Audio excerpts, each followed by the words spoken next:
Si has perdido el camino y andas en busca de dirección, recuerda que Dios no ha terminado contigo. Él tiene un plan perfecto para tu vida. Solo tienes que declararlo como el salmista decía: Jehová cumplirá su propósito en mí.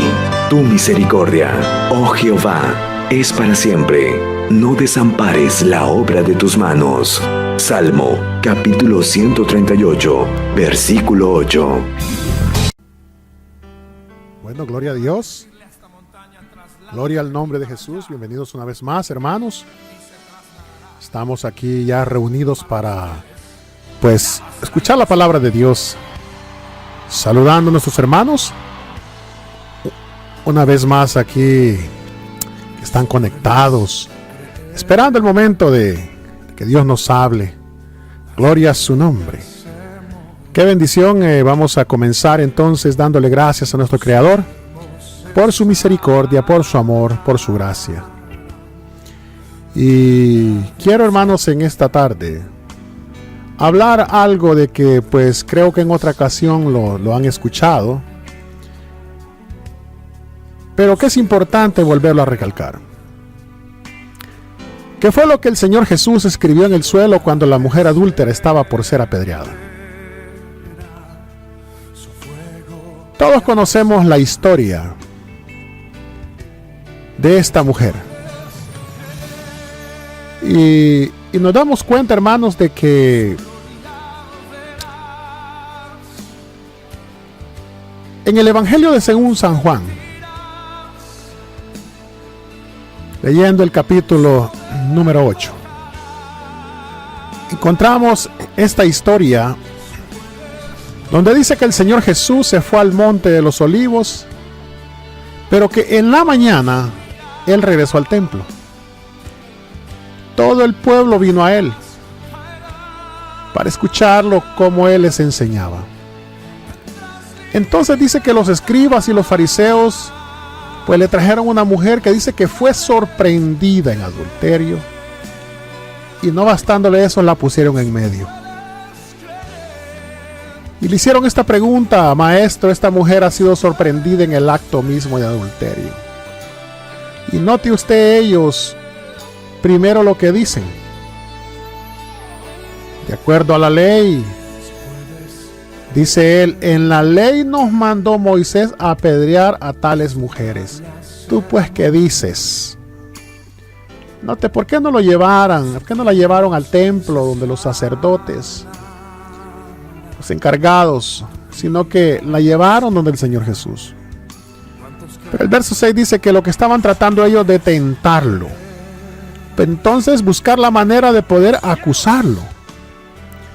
Señor Jesús, inclinándose al suelo, escribía en tierra con el dedo. Pero ellos insistían en preguntarle. Dice que él inmediatamente les responde: el que de vosotros esté sin pecado sea el primero en arrojar la primera piedra contra ella. Y dice que se volvió a inclinar hacia el suelo y siguió escribiendo en tierra. Pero ellos, al escuchar, sus conciencias salían uno a uno, comenzando desde los más viejos hasta los más jóvenes, y quedó solo Jesús y la mujer que estaba en medio. Y el Señor le pregunta: ¿dónde están los que te acusaban? ¿Ninguno te condenó? Y él le dijo: no, Señor, ninguno. Entonces yo no te condeno, vete y no peques más. Algo estoy seguro, hermano, que las escrituras que acabamos de leer no registran lo que el Señor Jesús escribió en aquel día. Sé también que no debo pensar más allá de lo que está escrito, hermano. Pero veo como algo escrito, que es por eso que me animo a preguntar, y con el fin de seguir enseñando esto y enriqueciendo al pueblo de Dios con sabiduría. Hay muchas predicaciones que se han hecho sobre este tema en especial, y que ninguna de ellas dejó de tener mucho o poco revelación sobre este asunto. Pues el apóstol Pablo nos hace en 1 Corintios 13:9, cuando dice que en parte conocemos, oiga bien, en parte conocemos, o sea, lo que se nos permite conocer. y en parte profetizamos, o sea, porque hubo verdades que fueron reveladas, pero en forma de suposición, pero no hay ningún texto que lo respalde. Pero hay un texto en el libro del profeta Jeremías, en el capítulo 17, el verso 13, que dice: los que te dejan serán avergonzados, y los que se apartan de ti serán escritos en el polvo. Veamos algo aquí, hermanos amados, que hay dos grupos de personas que se mencionan en esta escritura. Unos son los que te dejan y otros son los que se apartan. Oiga bien, unos son los que lo dejan y otros son los que se apartan.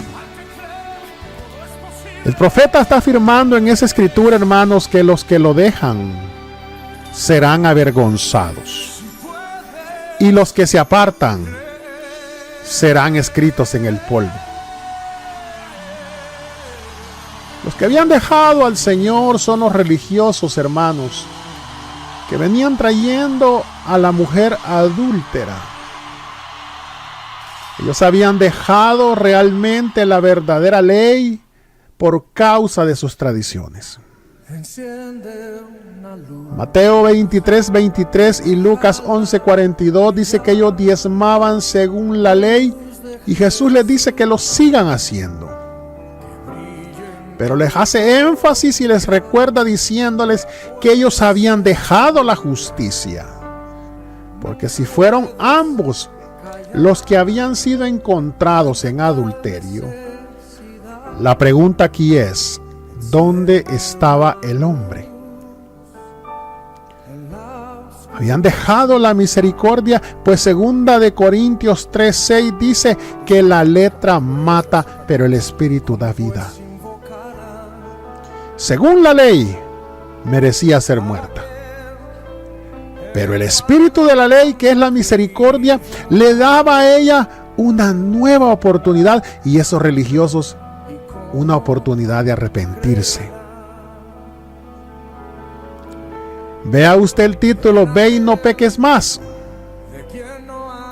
Aún habían dejado la fe. Ellos, hermanos, dejaron de creer que alguien así pueda ser perdonado por Dios. Aún no creían que ella podría cambiar y arrepentirse para ser restaurada. Mire, hermanos, a veces es triste.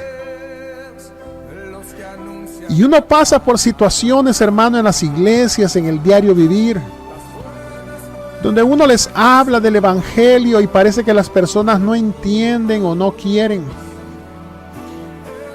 Y uno quizás en su celo, en su enojo,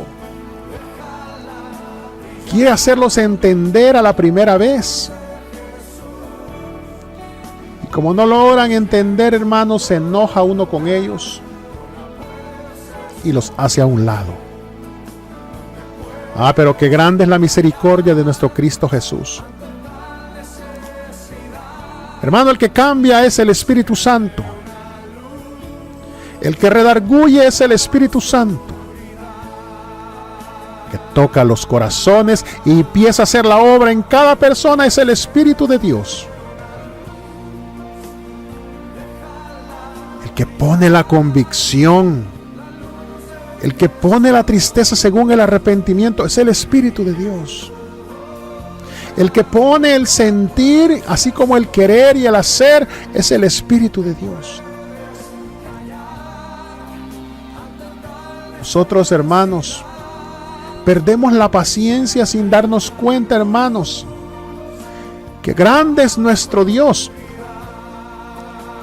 Cuando nosotros sembramos esa palabra en el corazón de las personas, hermanos, lo único que nosotros podemos seguir haciendo es animándoles y hablándoles y orando. El resultado final lo da el Espíritu de Dios. Ellos, hermanos, dejaron de creer que alguien así podía ser perdonado por Dios. Queremos nosotros clasificar la gente como que este sí va a ser salvo, este no va a ser salvo, este usa esto, ese no usa esto. Nos ponemos en el trono de Dios muchas veces, hermanos, queriendo juzgar y decidir quién entra y quién sale. Tenemos que tener mucho cuidado porque ese es un papel que solo le corresponde al único y sabio Dios. Él es el Rey de la gloria, el Rey del universo, el juez de vivos y muertos, dice la palabra. Oiga lo que dice: juez de vivos y muertos. Y con mucho más cuidado, no nos vayamos a querer hacer el papel que quería hacer Satanás. Es un espíritu incorrecto. Porque Satanás lo que buscaba en el principio, hermanos, es querer levantar un trono y ponerlo a la par del trono de Dios. Y recibir la alabanza también y recibir toda la gloria. Y decidir qué hacer y no hacer. Decirlo en buen español, es un abusivo. Porque el único que se merece toda la honra, toda la gloria y la alabanza y el sempiterno poder por la eternidad es nuestro gran Dios y Salvador Jesucristo. No debemos nosotros dudar, hermanos, que Dios puede cambiar a las personas. Quizás unos se tarden más que otros. Quizás unos entiendan más rápido que otros. Mire, hermanos, el arrepentimiento trae restauración. Y ese debe de ser nuestra oración, nuestro deseo. Mire, Lucas hace una añadidura ahí, que no solo habían dejado, sino que habían pasado por alto el amor de Dios. Pues si se recordaran de sus padres, sabrían que ellos fueron adúlteros espirituales y fornicarios idólatras. Y que cada vez que ellos cometían pecado y se volvían a Dios, el Señor los perdonaba y los restauraba como nación. Inclusive, hermanos, Rahab la ramera se le incluye en Mateo 1:5 en la genealogía del rey David. ¿Y usted sabe quién fue ella? La misma Biblia la describe que era una prostituta. Inclusive Tamar, que engañó a su suegro Judá, haciéndose pasar por ramera y cometiendo incesto, fue introducida en Mateo 1:3. Y aún Betsabé, ex esposa de Urías, Dios la bendijo con Salomón, el rey más sabio de Israel, y la incluye en Mateo 1:6, junto con el rey David en la genealogía del Mesías. Toda la genealogía, hermanos, introduce a los mejores, pero la Biblia introduce a pecadores arrepentidos y restaurados. Si ellos solo recordaban, hermanos, el Antiguo Testamento y toda su historia, encontrarían ellos que todo estaba lleno del amor de Dios y de su justicia.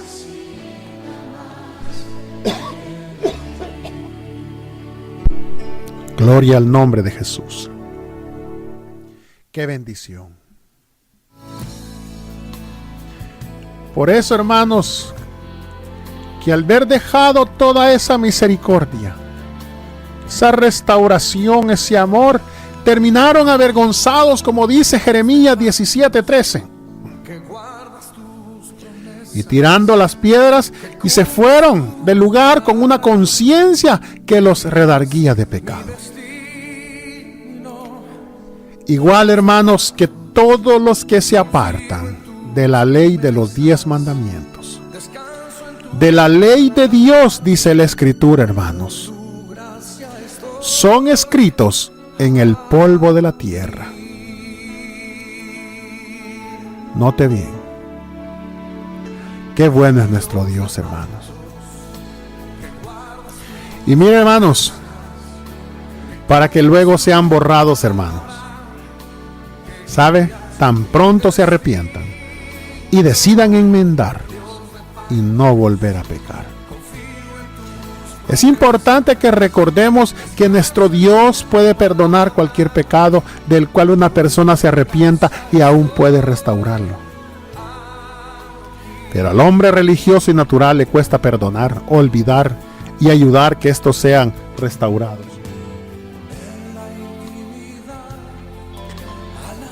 Otro pasaje, hermanos. Y la pregunta sería, ¿tú también te irás? En San Juan 6:15 fue un día lleno de acción. Jesús acababa de alimentar a miles usando solo 5 panes y 2 peces. Después de este milagro, hermanos, dice la Escritura, pero entendiendo Jesús que iban a venir para apoderarse de él y hacerle rey, volvió a retirarse al monte él solo. Oiga bien, querían hacerlo rey. Y en el verso 26 el Señor revela sus motivos cuando dice, de cierto os digo, que me buscáis no porque habéis visto las señales, sino porque comisteis el pan y os saciasteis. No lo buscaban por los milagros, sino porque comieron y fueron saciados. Mucha gente sigue al Señor por la misma razón, porque comieron y fueron saciados. Pero una vez, oiga bien, que desaparece el pan, una vez que la tribulación o la persecución se levanta por causa de la palabra, inmediatamente desisten y se van. Si están listos para hacerlo rey, pero no tienen raíces en la fe, aquellos hombres, hermanos, de Juan 6 tampoco tenían. Mire, el Señor, aparte que perdona y restaura, como lo vimos en la mujer adúltera en ese pasaje, el Señor da abundantes bendiciones en cada campo de la vida. Aún así, habrá también periodos de prueba de la fe, de persecución o tribulación por la palabra. Aquellos que tienen fe permanecerán, mientras que aquellos que solo son temporales, que solo comieron el pan y lo buscaron por el pan, se van a ir. Y note usted, entonces ellos, hermanos, lo tomarían y lo harían rey. Alguien puede preguntar, ¿eso estaría bien? ¿Por qué Jesús dejó pasar esa oportunidad? Iba a ser declarado exactamente lo que él era. Entonces, mientras que la multitud estaba satisfecha y alegre, el Señor se fue al monte, dice, solo. Se fue del ruido y de las vanas expectaciones de esa gente, se fue solito. Dice que cuando la gente vio que Jesús no estaba ahí, ni sus discípulos, también se fueron en barcas a Capernaum buscando a Jesús. La multitud, estando satisfecha, corría para encontrar a Jesús. Como las elecciones donde los votantes corren tras los políticos, que les prometen más pan, más prosperidad. Así también ellos se apresuraban tras el Señor porque estaban satisfechos. ¿Qué milagros me cuentas? ¿Qué enseñanzas? Te sigo porque puedes incrementar mis bienes, puedes darme más cosas, mejores cosas más grandes. Lo buscaban por todas partes. Cuando lo encontraron, él los regañó. Les dijo, no deben poner su atención en lo que perece, sino en lo que no perece, la vida eterna. Y ahí comienza la conversación. Dice San Juan 6, 28-34, dice, entonces le dijeron, ¿qué debemos hacer para poner en práctica las obras de Dios? Oiga. Respondió Jesús y les dijo, esta es la obra de Dios, que creáis en el que ha enviado. Le dijeron entonces, ¿qué señal pues haces tú para que veamos y te creamos? ¿Qué obras haces? Nuestros padres comieron el maná en el desierto, como está escrito, pan del cielo les dio a comer. Y Jesús les dijo, de cierto os digo, No os dio Moisés el pan del cielo, mas mi Padre os da el verdadero pan del cielo. Porque el pan de Dios es aquel que descendió del cielo y da vida al mundo. Le dijeron, Señor, danos siempre este pan. Yo no sé qué esperaban ellos. Oh, queremos de eso, Señor, está fácil, claro. Porque muchos siguen el camino del evangelio pensando que es un camino, déjeme decirles, un camino hermoso. Es un camino de aprendizaje, de bendiciones, pero también de pruebas. Y eso es lo que la gente no quiere. Y el Señor, después de eso, como que no habían entendido, les explica nuevamente y le dice, ¿qué es el pan de vida? Y esa es la voluntad del Padre, que todo lo que me diere no pierda yo nada, sino que lo resucite en el día postrero. ¿Sabe qué hicieron inmediatamente ellos, hermanos? Empezaron a murmurar, dice, murmuraban entonces de él los judíos, porque había dicho, yo soy el pan que descendió del cielo, y decían, ¿no es este Jesús el hijo de José, cuyo padre y madre nosotros conocemos? ¿Cómo pues dice este del cielo he descendido? Y dice que ellos contendían entre sí en el verso 52, diciendo, ¿cómo puede darnos a comer este su carne? Mire, de seguirlos en multitudes, una vez que escucharon su palabra, la misma gente que había comido de sus manos un día antes, la misma gente que habían tomado las barcas para buscarlo y que querían hacerlo rey, murmuraban contra él. Hermano, este es un llamado especial, es una vocación, es una profesión. Cuando alguien sigue al Señor por las razones equivocadas, hermanos, puede llamarlo Señor y Rey, pero cuando las cosas no salen como Él desea, el Señor se convierte en Nuestro Señor Jesús obviamente no cabía en lo que ellos pensaban, así que en vez de cambiar su opinión, ¿sabe qué hicieron? Se fueron. El verso 60 dice, al oírlos, muchos de sus discípulos dijeron, dura es esta palabra, ¿quién la puede oír? No soportamos esto, no, esto es demasiado. No, yo pensé que era diferente. No, yo nunca me imaginé que era esto así. Si hubiera sabido que era así, no, yo no me hubiera metido a esto. Es que ellos creen que es como que es negocio, o es tienda, o qué, o juego. La gente no sé qué piensa que es el evangelio. Mira, hermano, la queja no pasó desapercibida porque el Señor, quien explicó, Él les dijo esta pregunta, ¿esto os ofende? O sea, esto no, ¿qué les pasa? Pues que si vieres al Hijo del Hombre subir a donde estaba primero. El Espíritu es el que da vida, la carne para nada aprovecha. Las palabras que yo os he hablado son espíritu y son vida, pero hay algunos de vosotros que no creen, porque Jesús sabía desde el principio quiénes eran los que no creían y quiénes lo habían de entregar. Claro, andaban buscando deseo de la carne, andaban buscando satisfacer, mientras el Señor los satisfacía en lo que ellos querían. Estaban contentos, pero no se dieron cuenta que la verdadera necesidad del ser humano no está en la carne, sino en el ser espiritual. Y ese es el que necesitamos satisfacer y saciar, y solamente Jesucristo, porque la carne nunca se sacia, hermanos. Las personas creen, hermano, mire, pregúntele a un multimillonario si está satisfecho o feliz con lo que tiene y le va a decir que no, que quiere más. Pregúntele al que compró un BMW o un Mercedes-Benz o un Toyota del año 2018. No, y él ya quiere el del 2019. Ya lo mira viejito. Ya la casa de 1 o 2 cuartos no es suficiente. Necesita una de 3, de 4. ¿Por qué? Porque la carne no le dan fin.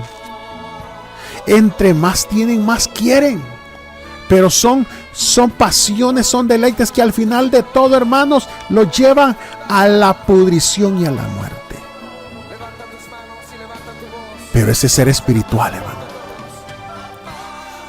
que así fuéramos como son en la carne para el espíritu, de que entre más tienen de Dios, más quieren, y poner esta carne a dieta, dejarla morir de hambre. Ellos no entendían eso.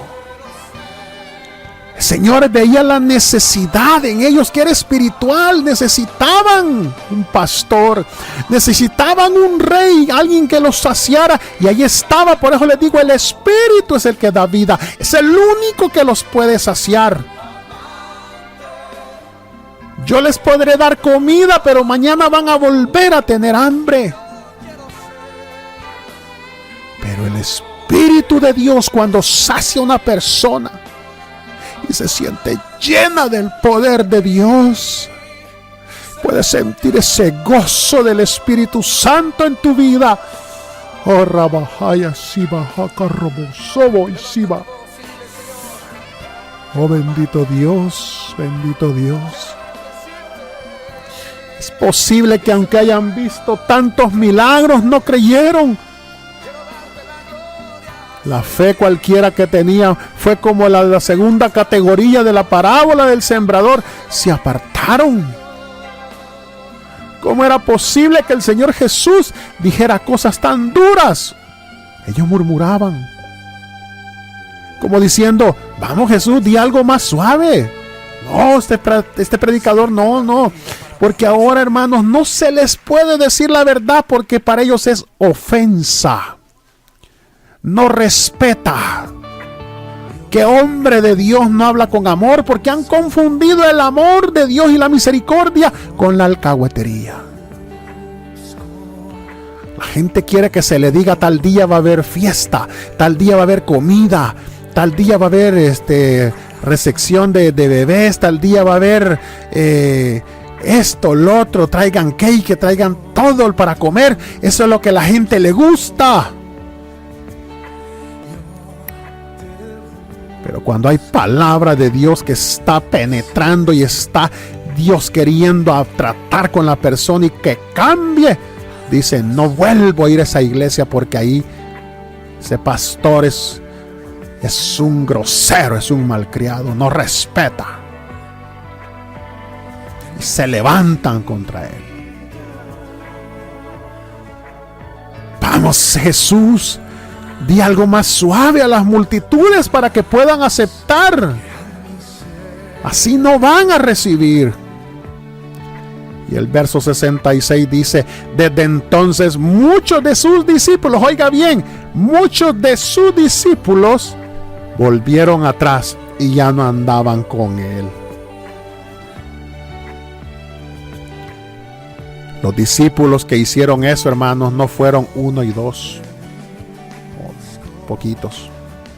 Como la palabra dice, muchos, dice, escogieron volver y ya no seguirlo. Las multitudes lo dejaron y junto con ellos muchos de los discípulos. Estamos hablando de discípulos. Y mire, hermanos, usted no va a ver la escritura que el Señor salió corriendo tras de ellos a decirles: no, por favor, no se vayan. No me hagan eso. Les voy a explicar el malentendido. Quizás no me expresé bien, no dije bien. Porque cuando nosotros, hermanos, predicamos la palabra, déjeme decirle, no hay malentendido, no hay mala expresión. La palabra es la palabra.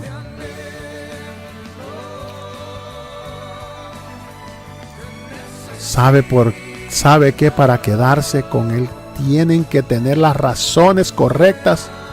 Y luego se vuelve a los 12 inmediatamente y los mira y les dice: Jesús, a los 12, ¿queréis acaso iros también vosotros? ¿Se quieren ir ustedes también? Señor no obligó a nadie a quedarse y no obliga. Había invertido tanto en esta gente, les había dado poder, les había dado autoridad, hizo milagros, les había abierto su corazón, los había llamado amigos. Sin embargo, no los controló y no controla a nadie. No nos quiere con él solo porque él así lo quiere, sino porque tú también quieres. Tú también te quieres ir. Y aquí viene el apóstol Pedro, hermanos, y da la respuesta correcta y le dice: ¿a quién iremos? Tú tienes palabras de vida eterna. Y nosotros hemos creído y conocemos que tú eres el Cristo, el Hijo del Dios viviente. Que esta sea tu respuesta, hermano. Que estas sean tus razones por las cuales seguimos al Señor. Solo aquellos que creen y obedecen que Él tiene palabras de vida eterna y han creído y saben que Él es el Hijo de Dios, el Cristo viviente, no se irán, hermanos, sino que le seguirán constantemente hasta el final. Y sus nombres no van a ser escritos en el polvo, ni lo van a dejar, ni se van a apartar, sino que están escritos en el libro de la vida del Cordero. Y cuando allá se pase lista, como dice el canto, cuando allá se pase lista, ahí mi nombre estará y el tuyo también. Gloria al nombre de Jesús. Bendito Dios. Paz de Cristo, amados hermanos. Gloria a su nombre. Cápsula apostólica, un refrigerio para el alma, en la voz del pastor Alexander Lizama, solo aquí en tu radio, La Voz de la Verdad.